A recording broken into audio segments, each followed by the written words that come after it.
Ya. Jadi kalau suami menyentuh istrinya sudah punya wudhu, batal wudhunya.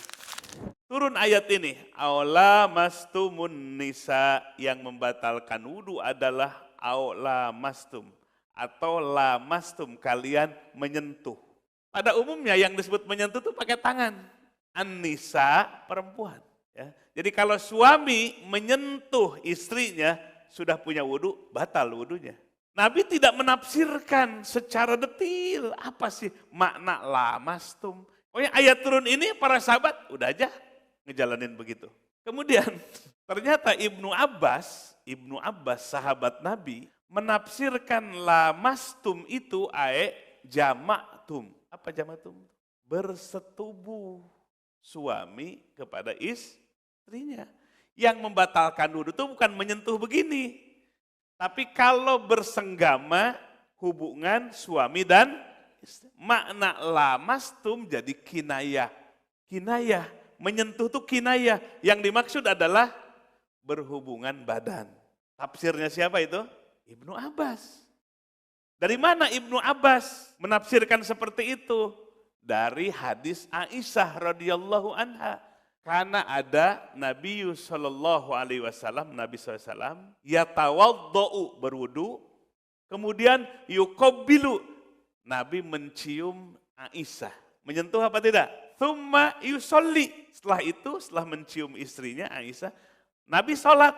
Lam yatawaddo, tidak wudu lagi. Berarti kalau demikian, kata tafsirnya Ibnu Abbas, lamastum itu kinayah, yang dimaksud adalah hiasan, yang dimaksud adalah berhubungan badan. Dalilnya, Nabi sudah wudu mencium istrinya Aisyah, Nabi tidak wudu lagi, langsung sholat. Ada tafsir lain dari sahabat Ibnu Mas'ud radhiyallahu an. Ibnu Mas'ud radhiyallahu an menafsirkan lamastum sebagaimana zohirnya kalimah.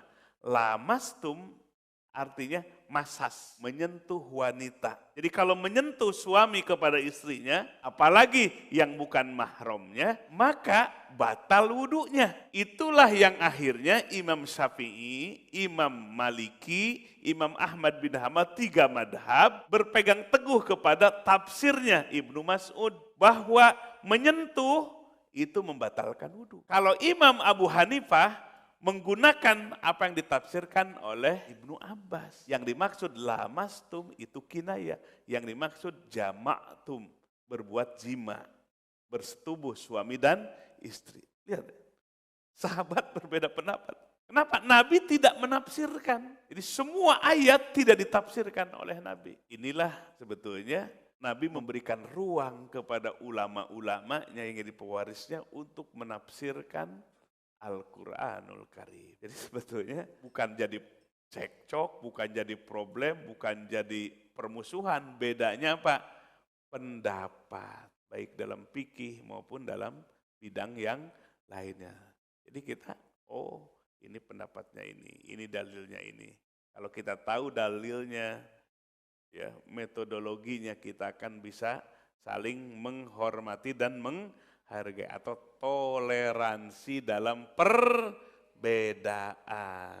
Jadi bukan kelompok-kelompok yang membuat kelompok itu bersitegang, bersikukuh, saling menguatkan, ya. Nah itu yang salah. Maka yang dilarang itu adalah bermazhab dalam fikih, bertorikoh di dalam tasawuf, tidak boleh ta'assub atau asobiyah. Itu yang membuat perselisihan, permusuhan di antara madhab-madhab dan torikoh-torikoh. Nah ini yang menimbulkan perbedaan-perbedaan mazhab, perbedaan-perbedaan torikoh yang negatif karena ta'assub, karena penyakit asobiyah. Benar kelompoknya menyalahkan kelompok yang lainnya, mensucikan kebenaran yang dimilikinya, memutlakan kebenaran yang ada pada dirinya. Nah ini yang menimbulkan problem, menimbulkan persoalan.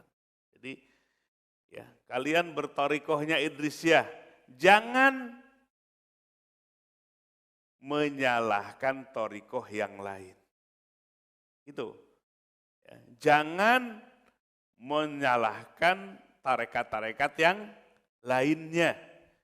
Harus toleransi, ya, menghormati dan menghargainya. Nah, itu tidak akan jadi problem.